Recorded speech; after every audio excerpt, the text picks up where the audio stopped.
Graça e paz, meus irmãos. Sejam todos muito bem-vindos à Escola Bíblica Discipuladora aqui na Primeira Igreja Batista do IPS em formato digital. Hoje estamos iniciando uma nova série de lições, falando e lições assim, como todas as outras, preciosas, mas o tema de hoje é assim, diferente, é um tema muito especial. Nós, esse trimestre, os próximos 3 meses, as próximas 13 semanas, nós falaremos sobre Jesus, sua vida e obra. Não tem tema mais agradável do que esse, né, meus irmãos? Um tema que fala sobre a vida do nosso mestre, que fala sobre a obra dele, como ele mudou a história da humanidade e a história do mundo. Então, estaremos ao longo das próximas 13 semanas falando sobre a vida de Jesus, a obra de Jesus. Mas vamos orar neste tempo, entregando ao Senhor este momento, entregando esse período que começaremos a partir de agora. Senhor Deus e Pai, nós te damos graças porque o Senhor enviou o teu Filho para estar aqui conosco, para nos ensinar, para ser o cumprimento de todas as suas promessas, Pai. Na plenitude dos tempos nós recebemos aqui o Messias, o Deus encarnado, e nós agradecemos pela tua obra e pela tua vida, Jesus. Esteja conosco neste tempo em que separamos para estudar a tua palavra, que possamos aprender, compreender e depois colocar em prática, Pai. Fala conosco neste tempo. Muito obrigado por tudo. Em nome de Jesus. Amém. Amém. Meus irmãos, interessante falar sobre a vida de Jesus, porque a Bíblia fala sobre Jesus. O tema central da Bíblia é Jesus. Se nós pegarmos o Antigo Testamento, vai falar sobre Jesus. Se a gente pegar o Novo Testamento, vai falar sobre Jesus, em aspectos e perspectivas diferentes. O Antigo Testamento fala sobre Jesus, mostrando que Jesus virá. Então, começa o Antigo Testamento com a criação e logo depois a queda do homem. E essa queda, então, provoca ou faz nascer a profecia de que um Messias virá, de que esse Messias virá para resolver esse problema que começou com uma escolha errada do homem. Então, todo o Antigo Testamento aponta para a vinda do Messias. A mensagem principal do Antigo Testamento é Jesus virá. E isso não importa o texto, sejam os profetas, sejam os escritos, livros históricos, livros de sabedoria, todos eles apontam para a figura do Cristo. Muitas vezes a gente olha e fala assim, mas onde está Jesus aqui? Nós estamos lendo um texto histórico do Antigo Testamento, estamos lendo, por exemplo, o livro de Reis ou o livro de Crônicas, que inclusive estudaremos no próximo ano. Já temos a lista de lições do ano de 2023 e entre eles está um estudo sobre Reis e Crônicas. Mas a gente está lendo, então, esse livro, estamos lendo esses livros, são livros muito históricos, contando a história do povo de Israel. Por que isso? Bom, nós compreendemos que essa história não está ali à toa, ela está mostrando o desenrolar do povo de onde vem o Messias. Então ela está apontando para o Messias. Os profetas, mesmo que estejam trazendo profecias para Israel, mas também apontam para o Messias, já que o povo de Israel é o povo escolhido para trazer o Messias ao mundo.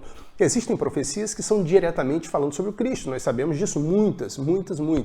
Isaías, então, é o que mais fala, é o que mais tem as chamadas profecias messiânicas, as profecias que apontam para o Messias. Então, o Antigo Testamento, o foco, a mensagem principal do Antigo Testamento é Jesus virá, o Messias virá. A gente vai para o Novo Testamento. O Novo Testamento começa contando a história de Cristo. Nós temos os 4 primeiros livros do Novo Testamento, são Mateus, Marcos, Lucas e João, chamados de evangelhos, ou, que significa o termo, boas novas. Então são os livros que contam as boas novas, ou seja, Jesus veio, o Messias enfim chegou. Esses 4 livros então contam basicamente a história de Cristo, e a partir daí nós temos uma série de tantos outros livros, que são livros doutrinários, livros gerais, livros proféticos, históricos, proféticos como Apocalipse, histórico como Atos, mas todos eles já trazem uma mensagem sobre a volta de Jesus. Então, a mensagem principal do Novo Testamento é Jesus veio e voltará. Então a gente tem o Antigo Testamento dizendo que Jesus virá e o Novo Testamento dizendo que Jesus veio e ele voltará um dia. Então a gente tem Jesus como sendo o assunto principal, o cerne da Bíblia. Por isso, estudar sobre Jesus, sobre a vida dele, é tão prazeroso, tão agradável. Não que, claro, meus irmãos, nós tivemos estudos tremendos agora, recentemente. Mas existe um saborzinho especial em ler os evangelhos, em falar sobre a vida do mestre. É aquele saborzinho especial, aquele dulçor diferente, né? E é isso que nós vamos fazer neste tempo. A nossa primeira lição fala sobre a biografia de Jesus. A lição de número 1 fala sobre a biografia de Jesus. É importante a gente frisar que, neste tempo, a base dos nossos estudos serão os evangelhos. Claro que, porque os evangelhos são justamente os livros que tratam sobre a vida e obra de Jesus propriamente. São eles que narram os acontecimentos, como que Jesus viveu, eles descrevem as palavras, os ensinos, descrevem os milagres. Então, o nosso foco para falar sobre a vida e a obra de Jesus realmente está nos evangelhos. E os evangelhos, como nós já dissemos, são quatro livros que são o início do Novo Testamento. Volto a dizer, Mateus, Marcos, Lucas e João. Desses 4, nós temos os 3 primeiros, Mateus, Marcos e Lucas, que são chamados evangelhos sinóticos. Por que evangelho sinótico? Porque eles têm similaridades e sequências muito próximas. O evangelho de Marcos, inclusive, que é o menor dos 3, ele está praticamente todo incluído no evangelho de Mateus, praticamente todo ele, e mais de 50% dele dentro do evangelho de Lucas. Então eles são muito próximos, eles têm sequências muito próximas, e eles têm uma mensagem muito próxima.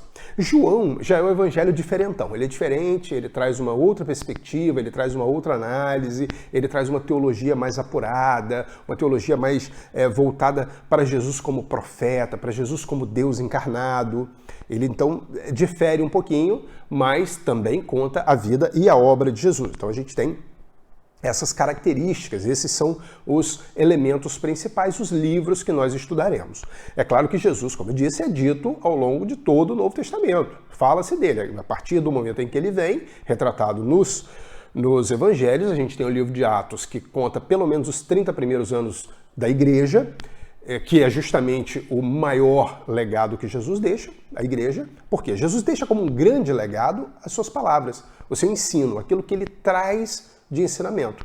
E ele deixa um povo, que é a igreja, para distribuir, para passar para o mundo esse ensino. Então são os legados, os grandes legados de Cristo, o seu ensino e o grupo que vai levar esse ensino para o restante do mundo. A gente tem isso aí como principal. Então Lucas conta a história dos 30 primeiros anos da igreja, mais ou menos. Depois nós temos as cartas, que todas elas, é claro, existe inspiração divina, existem coisas. Jesus mesmo disse que ele não disse todas as coisas, no Evangelho de João ele deixa isso, mas diz que o Espírito Santo revelará aos seus profetas, aos seus discípulos, aos seus apóstolos, aquilo que deve ser acrescentado, coisas novas. Então Jesus deixa claro isso, mas isso é mais doutrinário. As palavras básicas, todas elas, tudo que está no restante do Novo Testamento, com certeza tem que estar de acordo com aquilo que foi dito por Jesus. Deus não vai se contradizer, o Espírito Santo não vai colocar algo que vá de encontro ao que Jesus disse. Não há como ter isso. Então a gente tem aí as cartas, todas elas que tratam tanto de uma perspectiva doutrinária quanto de uma perspectiva de como nós devemos agir com relação ao mundo. Então, e como o mundo vai agir com relação a gente. Então tem as questões sobre o fim dos tempos, sobre a doutrina das últimas coisas, isso tudo nas cartas. E a gente tem o Apocalipse, que é o chamado livro profético do Novo Testamento. Lembrando que a palavra Apocalipse, eu quando criança achava que Apocalipse, a palavra significava fim do mundo, mas infelizmente eu descobri que não é. Apocalipse significa exclusivamente revelação. A palavra Apocalipse significa revelação. Então é a revelação final das coisas que acontecerão nos últimos tempos. Não vamos falar muito do Apocalipse, existe muita discussão em cima de um livro extremamente profético. Só dizer que ele é um livro de revelação que traz basicamente doutrinas sobre as últimas coisas. Vamos então para os evangelhos. Vamos começar lendo o texto base da nossa lição. Depois dessa introdução, fizemos uma introdução não só da lição, mas também do conjunto de lições, dessa nova revista que estudaremos. Inclusive, essa revista ela tem, não é um único pastor. Nós temos um conjunto de pastores que estarão escrevendo. A lição de hoje foi escrita pelo pastor Vanderlei Batista Marins. Ele então escreve a lição de número 1, que fala sobre a biografia de Jesus. Nós vamos ler então João 20, o Evangelho segundo João, capítulo 20, nós vamos ler os versos 30 e 31.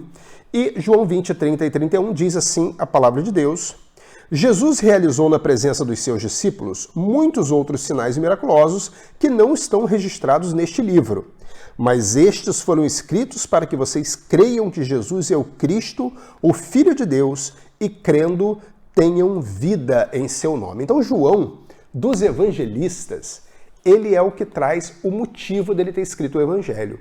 ele vem dizer, e aí a gente acaba, claro, a partir do momento que João diz que fala sobre a vida de Jesus nesse viés ou nesse contexto, dando motivo para isso, é claro que nós entendemos que os demais evangelhos seguem a mesma linha. O objetivo é apresentar sinais, e é claro que não todos, a gente vê que João diz isso, não dá para apresentar todos os sinais de Jesus, que Jesus fez, mas são sinais que foram escritos, foram registrados para que nós crescemos que Jesus é o Cristo, o Filho de Deus, e por isso tenhamos vida em seu nome. Então, esse era o objetivo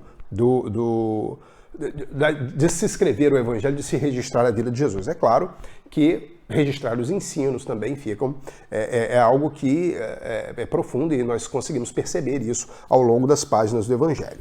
Nós vemos que, segundo João, Jesus, ele fez muitos milagres, ele ensinou bastante, fez maravilhas extraordinárias, ele esteve agindo de uma maneira muito diferente dos líderes políticos, dos líderes religiosos. Claro, dos líderes políticos, sim, ele não era político, mas dos líderes religiosos da época, Jesus agiu completamente diferente de todos eles. E nós vemos que existiam pessoas que eram diretamente beneficiadas por Jesus através do ensino, através dos sinais, através dos milagres. Muitas pessoas receberam milagres de Jesus. Por outro lado, ele era muito criticado pela aristocracia, pelas pessoas que não aceitavam aquele modo de vida e não aceitavam aquele ensino que ele veio trazer. Jesus não foi unanimidade no tempo dele. Então, existia essa relação. As pessoas, geralmente os mais humildes, e a gente vai... Uma coisa que deve ficar bem clara aqui, meu irmão, minha irmã, Jesus, ele não vem... muitas vezes a gente pode pensar por algumas passagens bíblicas que Jesus ele vem para trazer um status melhor para o pobre, para o necessitado. Não, Jesus ele não vem por viés econômico, ele não vem por viés político, nada disso. Jesus vem exclusivamente num viés espiritual. A mensagem de Jesus ela é espiritual, é uma mensagem de relacionamento entre Deus e o homem, entre o homem e Deus, entre o homem e o homem. É isso.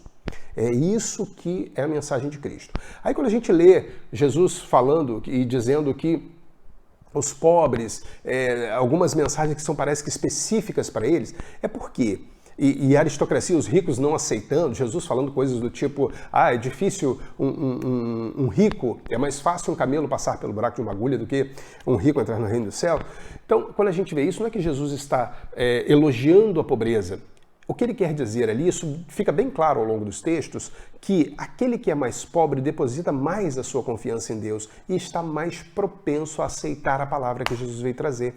Essa é a grande ideia. O rico, ele crê no dinheiro, é onde deposita a sua esperança. A gente vai falar, inclusive, daqui a 2 lições, nós falaremos sobre o Sermão do Monte, na 3ª lição, e a gente vai até comentar um pouco mais sobre isso.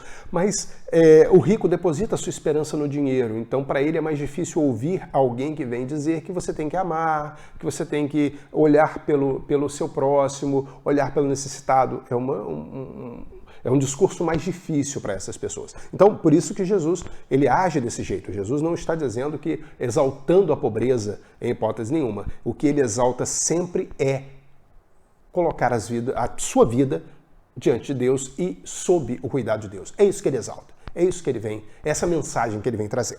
Então, nós vimos que o Evangelho, então, ele traz ele traz a vida, a obra de Cristo, são 4 evangelhos, 3 sinóticos, o Evangelho de João, que é o diferente. A gente viu que tudo isso acontece dessa forma. E a gente hoje vai falar sobre, o título da nossa lição é a biografia de Jesus, e nós começaremos falando sobre alguns títulos de Jesus. A gente vê que Jesus recebeu muitos títulos ao longo da Bíblia, seja no Antigo Testamento, seja no Novo Testamento. Por exemplo, o primeiro título de Jesus ele é chamado de Messias, que é o termo que é um termo de origem hebraica, Messias. Em latim é Cristo.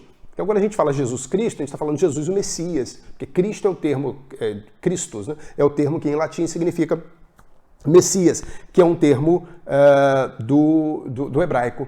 É Christus em latim, Christos em grego, mas significa ungido. Messias, ungido. Então é basicamente isso. Quando a gente chama Jesus Cristo, a gente está falando de Jesus o Messias ou Jesus ungido, ungido de Deus. É interessante que esse é um dos títulos, o principal título de Jesus é esse, tanto é que incorporou o nome dele, Jesus Cristo. Mas ele é chamado de Leão de Judá, ele é chamado de Raiz de Davi, Príncipe da Paz, Maravilhoso Conselheiro, Estrela da Manhã. Ele recebe muitos títulos ao longo da Bíblia. Alguns aparecem mais, outros aparecem um pouco menos, e hoje nós falaremos sobre 3 títulos de Jesus que aparecem com muita frequência nos evangelhos. Então, dos muitos títulos que Jesus recebe ao longo da Bíblia inteira, 3 são muito fortes nos evangelhos. A nossa lição, inclusive, vou deixar aqui, vou mostrar mais uma vez a revista. A nossa revista é essa aqui. Se você ainda não tem, meu irmão, minha irmã, pode baixar no site, é a versão digital dela, é só digitar no Google, Revista Palavra e Vida, Convenção Batista Fluminense, que aí vai ser direcionado para o site onde você pode baixar a sua revista. Então a revista está lá disponível em formato digital, e em formato digital, inclusive, tem alguns recursos adicionais, você pode clicar no fim da lição para voltar para o sumário, tem algumas coisas bem legais no formato digital. Então, pode baixar a revista lá em formato digital, caso você ainda não tenha em formato físico. Pois bem, vamos então ao primeiro título e a gente vai inverter a ordem da revista. Na revista vem falando o primeiro, o segundo, o terceiro, a gente vai inverter um pouquinho. Se você estiver acompanhando, a gente vai citar o segundo título primeiro, se você estiver acompanhando com a revista. O primeiro título que a gente vai falar então é um título que Jesus recebe chamado Filho de Davi. Esse é um dos títulos que Jesus recebe nas páginas dos evangelhos. Inclusive, nós vamos abrir o Evangelho segundo Mateus. Evangelho segundo Mateus, capítulo 1, versículo 1. Mateus diz o seguinte: livro da genealogia de Jesus Cristo, filho de Davi, filho de Abraão. Então, Mateus começa no primeiro versículo, é o primeiro versículo do Novo Testamento, inclusive. Uma coisa que fique bem claro, meus irmãos, a posição dos livros no Novo Testamento, ela não é canônica, não. Ela não é. Ela foi. Quiseram colocar dessa forma, nessa ordem. Se a gente quiser ler de forma alternada, rearranjar, não tem problema nenhum, não. A ordem ela não é canônica. Ela não foi instituída por Deus nessa ordem. O conteúdo, o que está escrito efetivamente é que é canônico, é o que foi inspirado por Deus. Mas a ordem não é. Mas o primeiro livro dado foi Mateus. Esse já tem um motivo para Mateus ter sido o primeiro. Mateus é um dos evangelhos, dos 4, ele tem características, parece que Mateus escreveu para os cristãos judeus, ou para aqueles judeus que queriam conhecer Jesus. Tanto é que ele faz algumas coisas que os outros não fazem. Ele cita muito do Antigo Testamento, muito mais do que os outros. Então ele está sempre fazendo uma referência ao Antigo Testamento para mostrar que aquele era o Messias que foi prometido. Então ele cita muito. Ele não explica os costumes judeus. Por exemplo, Marcos e Lucas, eles quando citam alguns costumes, hábitos, festas dos judeus, eles explicam alguma coisa. Mateus não faz isso, porque parece que ele está escrevendo para o povo judeu. Então por isso que ele não se preocupa com isso aí. E por que ele foi colocado primeiro? Porque seria justamente a transição. Você tem o Antigo Testamento e o primeiro evangelho é aquele que traz do Antigo Testamento todas as promessas para serem aplicados ao Cristo. Por isso é que ele é colocado como o primeiro dos 4 evangelhos. Então, ele começa justamente por conta disso falando filho de Davi, filho de Abraão. Olha que coisa interessante. Mateus começa o evangelho citando duas, já que ele está falando para o povo judeu, ele começa citando 2 das maiores referências na história de Israel, Davi e Abraão. E ele coloca Jesus como filho de Davi e filho de Abraão. E interessante que esse termo, filho de Davi, ele aparece exatamente dessa forma. Filho de Davi aparece 17 vezes nos evangelhos. Mateus, Marcos e Lucas. É interessante que não aparece no evangelho de João. João não cita Jesus como filho de Davi. Só os 3 primeiros, só Mateus, Marcos e Lucas. E Mateus, então, é interessante que quando ele fala filho de Davi, ele começa uma genealogia. Ele começa uma genealogia que começa com Abraão e ele vai falando, nós não vamos ler a genealogia de Jesus aqui, mas o irmão, a irmã pode ler em casa, Mateus capítulo 1. Também Lucas capítulo 3 traz a genealogia de Jesus. Então, Mateus capítulo 1, ele começa em Abraão e vai citando, e num determinado momento ele fala que Obed gerou Jessé, Jessé gerou Davi. Então, chega justamente Davi, e a partir daí Davi gerou Salomão, e a coisa vai até chegar a Jesus. Então, Jesus é descendente de Davi. O Lucas faz a mesma coisa. Lucas também, ele não cita Jesus como filho de Davi no início da genealogia, mas na genealogia, Lucas faz a genealogia de trás para frente. Né? Ele começa em Jesus, diz que Jesus foi filho de José, e ele vai levando, passa por Davi e vai até Adão. Interessante que a genealogia de Lucas começa em Jesus e vai dizendo que filho, filho, filho até Adão. Ele vai até o início, mas também passa por Davi para ficar bem claro que ele era o filho de Davi. É interessante que dizer que Jesus é filho de Davi, existe uma profecia, foi dada a Davi uma mensagem, uma profecia que está lá em 2 Samuel 7,16. Isso acontece quando Davi quer construir o templo. Davi decide construir o templo e ele ora ao Senhor e ele recebe uma mensagem do Senhor através de Natã, o profeta. E Natã diz o seguinte, em 2 Samuel 7,16, respondendo a Davi. Ele diz que não é Davi que vai construir o templo, tal, e chega no verso 16, ele diz: quanto a você, Davi, sua dinastia e seu reino permanecerão para sempre diante de mim. O seu trono será estabelecido para sempre. Então, Davi recebe uma profecia de que a dinastia dele, o trono dele, seria estabelecido para sempre. Olha que coisa interessante. Davi recebe essa profecia, ele ora, ele agradece a Deus, ele começa dizendo: Senhor, quem sou eu para receber uma dignidade desse tamanho? Eu não sou ninguém. Mas ele agradece e tal.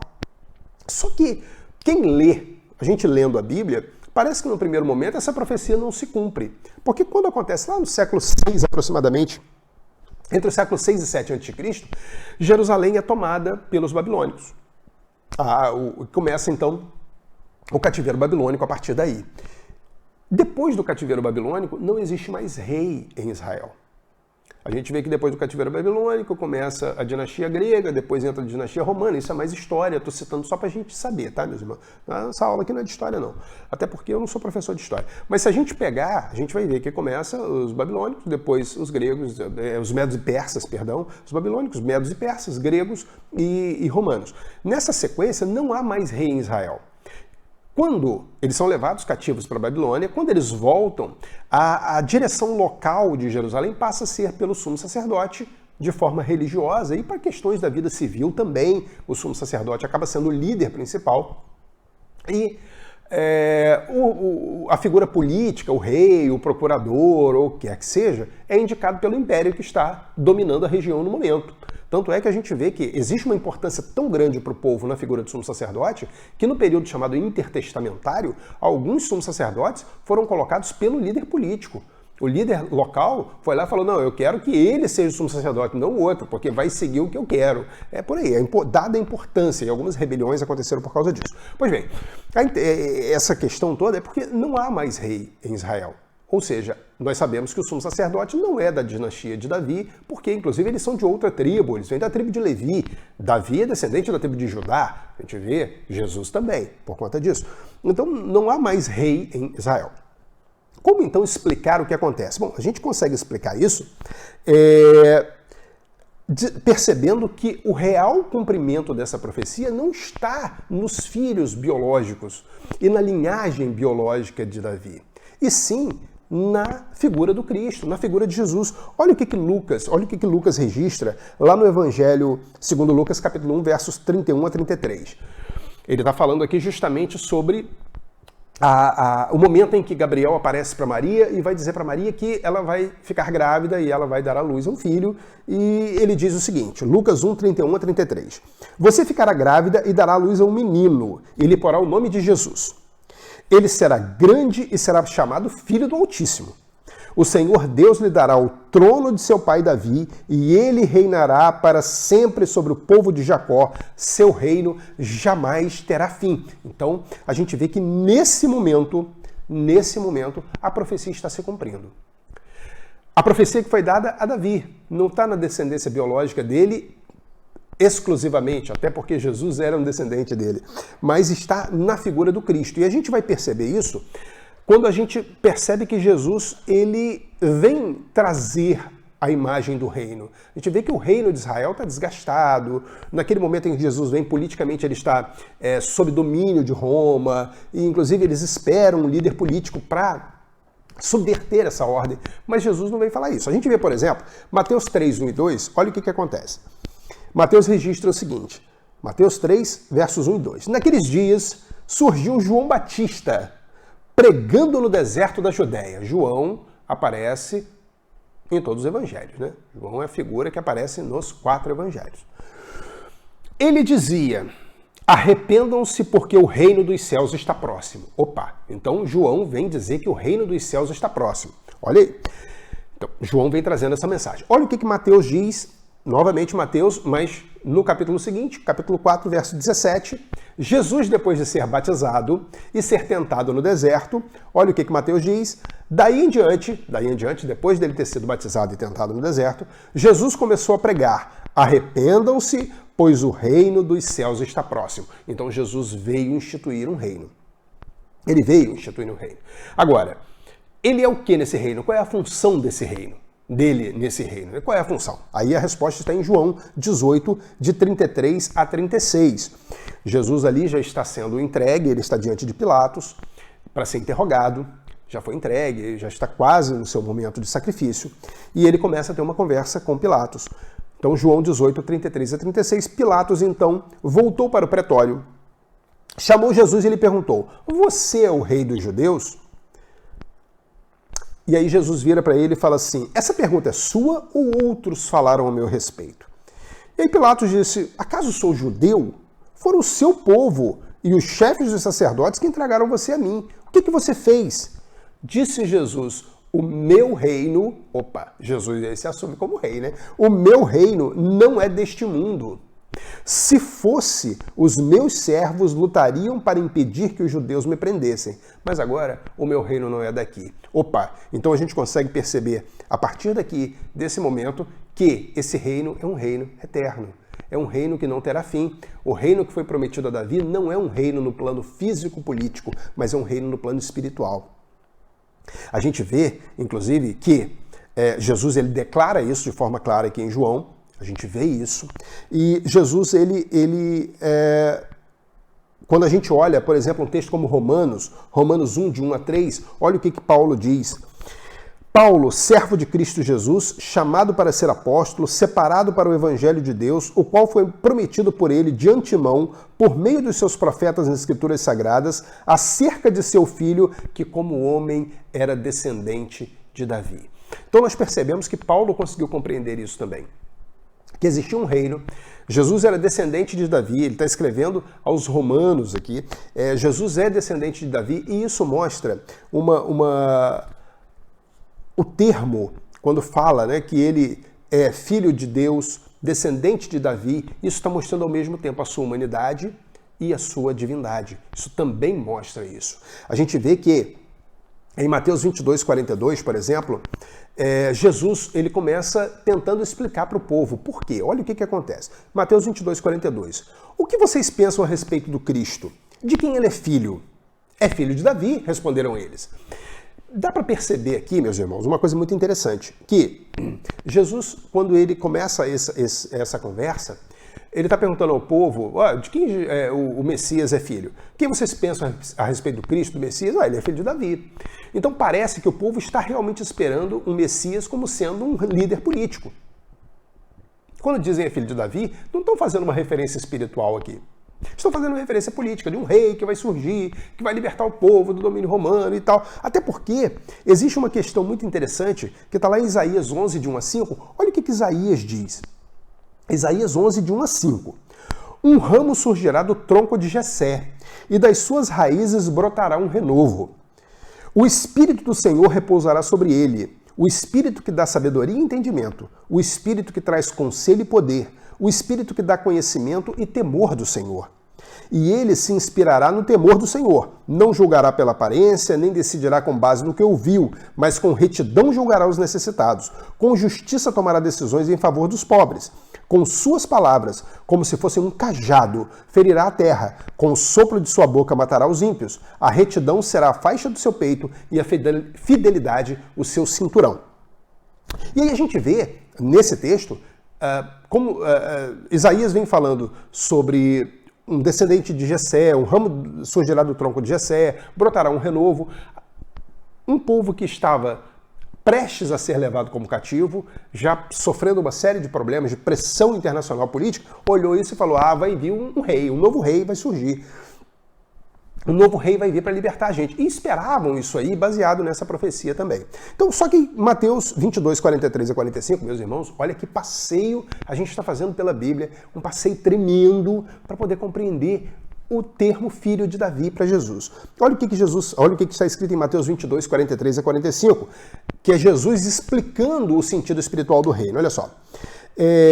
Jesus então disse, ele está completando aquele verso que a gente leu anteriormente. O que vocês pensam a respeito do Cristo? De quem ele é filho? Aí responde, é filho de Davi. Aí Jesus diz assim, a partir do verso 22, 43 em diante. Ele lhe disse, então como é que Davi, falando pelo Espírito, o chama Senhor? Pois ele afirma, o Senhor disse ao meu Senhor, senta-te à minha direita até que eu ponha os teus inimigos debaixo dos teus pés. Se, pois, Davi o chama Senhor, como pode ser ele seu filho? Era inconcebível que um filho, um descendente, chamasse um ascendente, né? No caso Davi era um ascendente de Jesus como descendente, esse ascendente chamasse um descendente tão distante do Senhor, a não ser que ele fosse mais do que o próprio Davi. E é isso que Jesus está dizendo, olha, não tem como, você está dizendo que é pura e simplesmente um líder político? Não, o Messias é mais do que um líder político, porque o próprio Davi o chamou de Senhor. O próprio Davi disse que ele era Senhor. Então Jesus está esclarecendo para o povo o que significa o termo filho de Davi. O termo filho de Davi é mais do que efetivamente um líder político. É um líder político, é um líder espiritual, é um líder que traz um reino eterno, um reino que não tem fim, que não é desse mundo. O mais interessante, meus irmãos, é que dentro desses títulos, quando a gente percebe que Jesus ele é chamado filho de Davi, o mais interessante é quando a gente tem lá em Marcos 10, de 46 a 48. Olha o que acontece em Marcos 10, de 46 a 48, uma história que todos nós conhecemos. Então chegaram a Jericó, Jesus e seus discípulos. Quando Jesus e seus discípulos, juntamente com uma grande multidão, estavam saindo da cidade, o filho de Timeu, Bartimeu, que era cego, estava sentado à beira do caminho pedindo esmolas. Quando ouviu que era Jesus de Nazaré, começou a gritar, Jesus, filho de Davi, tem misericórdia de mim.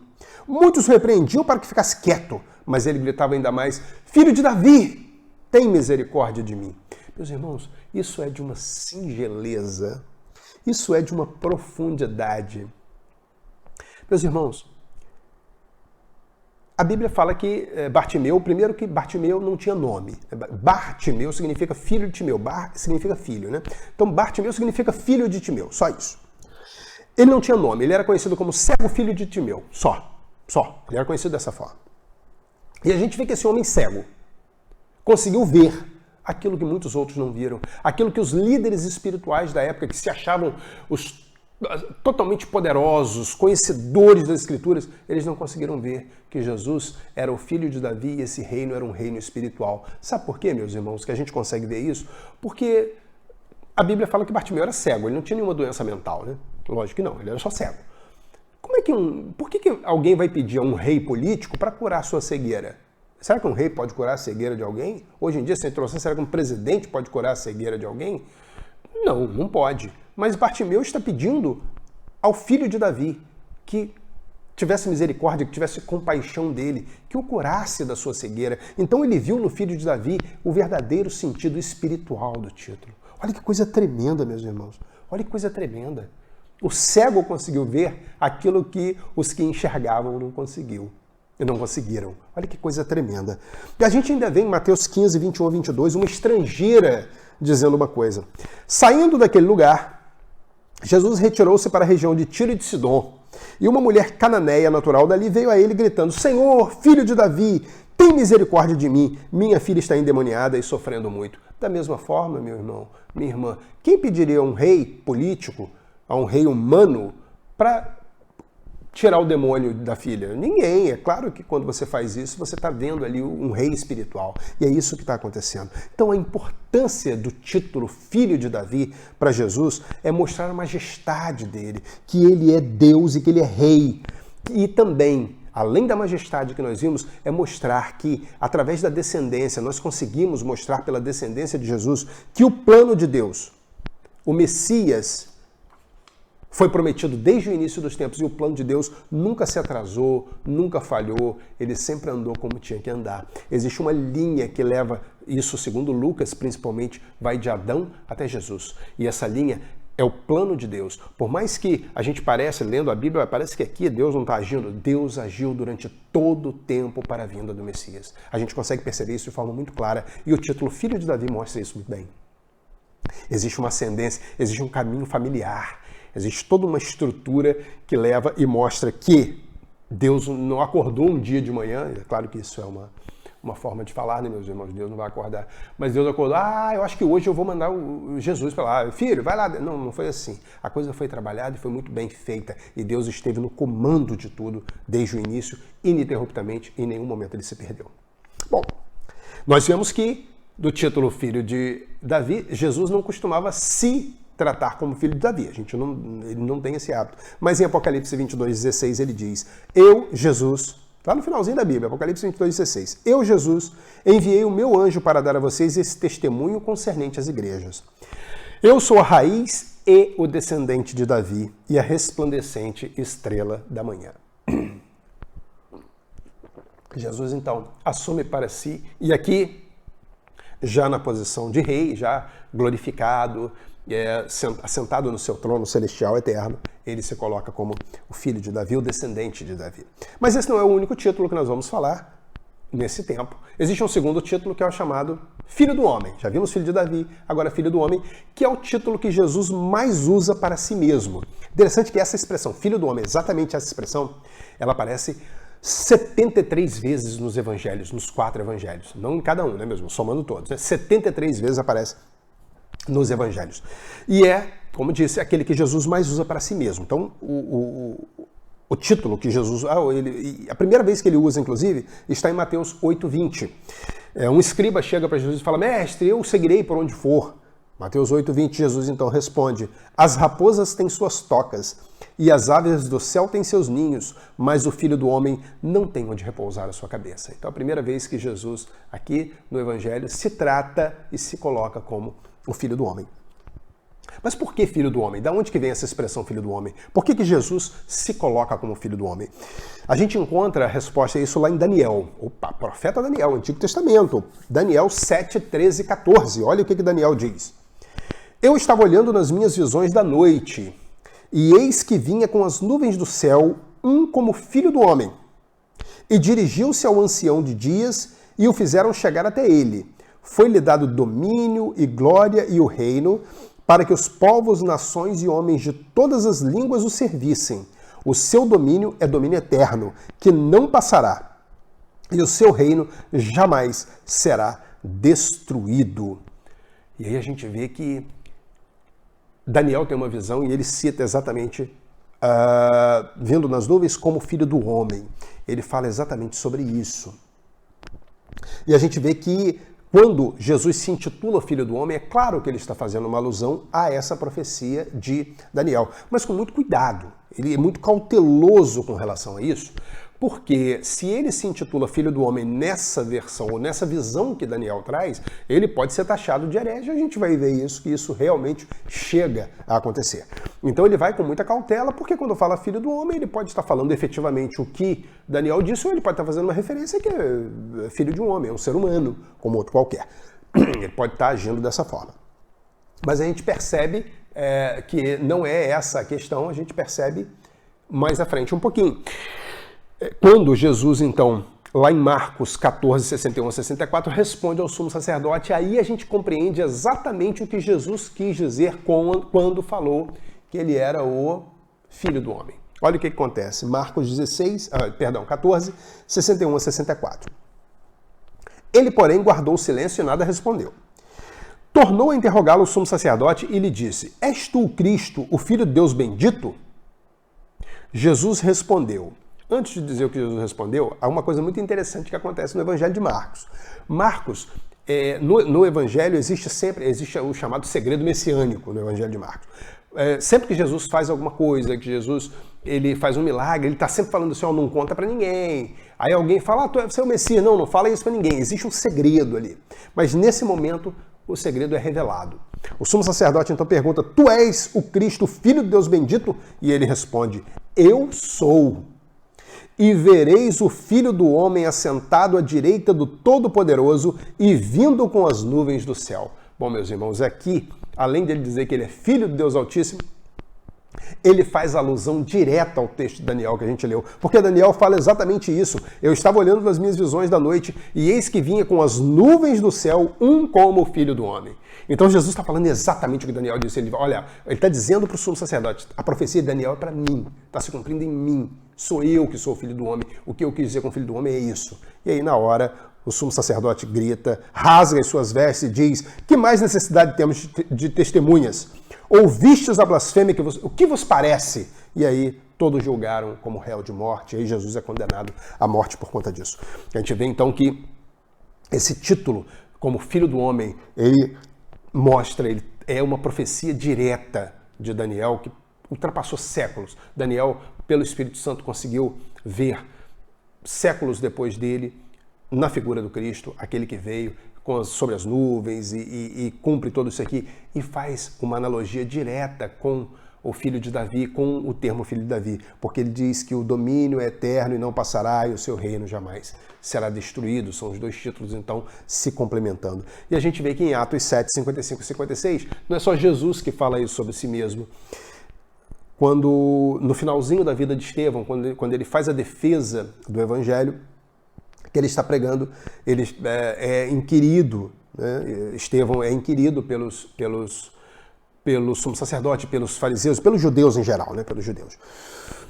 Ele então disse, Atos 7, 55 e 56, diz o seguinte: mas Estevão, cheio do Espírito Santo, levantou os olhos para o céu e viu a glória de Deus e Jesus de pé à direita de Deus e disse: vejo o céu aberto e o Filho do Homem de pé à direita de Deus. E foi apedrejado por conta disso.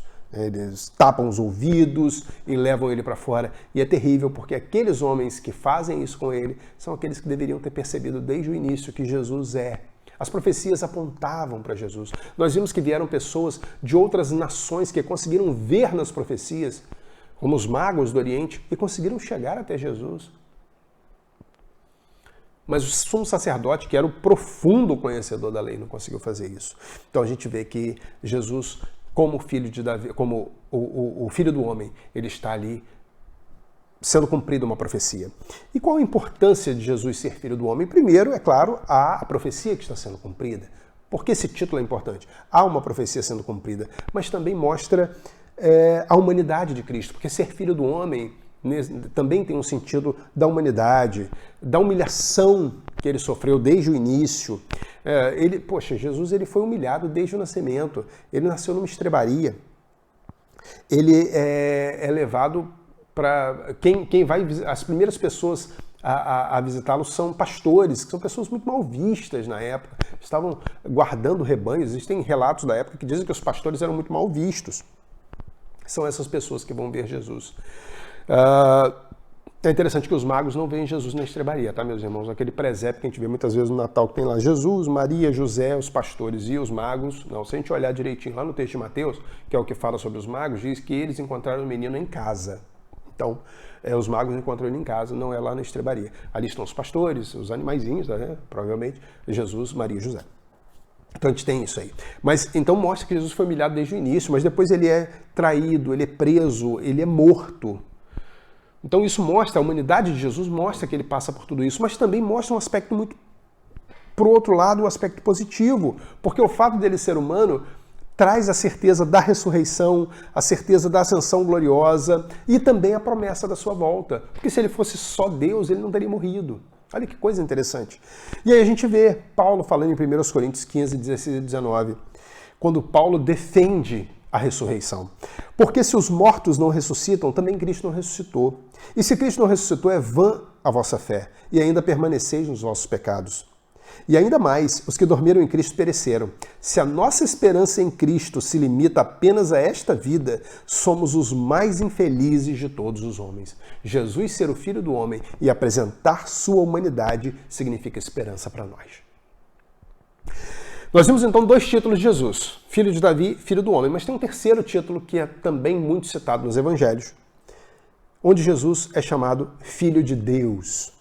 E a gente encontra esse, para começar, em Marcos 1:1. Marcos abre o evangelho dele dizendo: princípio do evangelho de Jesus Cristo, Filho de Deus.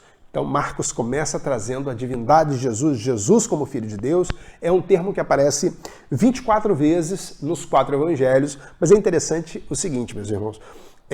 O Filho do Homem, Mateus, Marcos e Lucas, Filho do Homem aparece muito, assim, 3, 4 vezes mais do que os outros títulos. Em João, não aparece Filho de Davi, mas no caso, o Filho do Homem aparece 11 vezes e Filho de Deus aparece 7 vezes. Mas existem outros textos que também trazem Jesus como Filho de Deus, só não usa a expressão Filho de Deus, exatamente. Fala Filho do Altíssimo, ou como a gente encontra lá em João 3,16, porque Deus amou o mundo de tal maneira que deu seu Filho unigênito, então fala que Jesus é Filho de Deus. Então João traz essa carga, João é o que mais associa Jesus como Filho de Deus.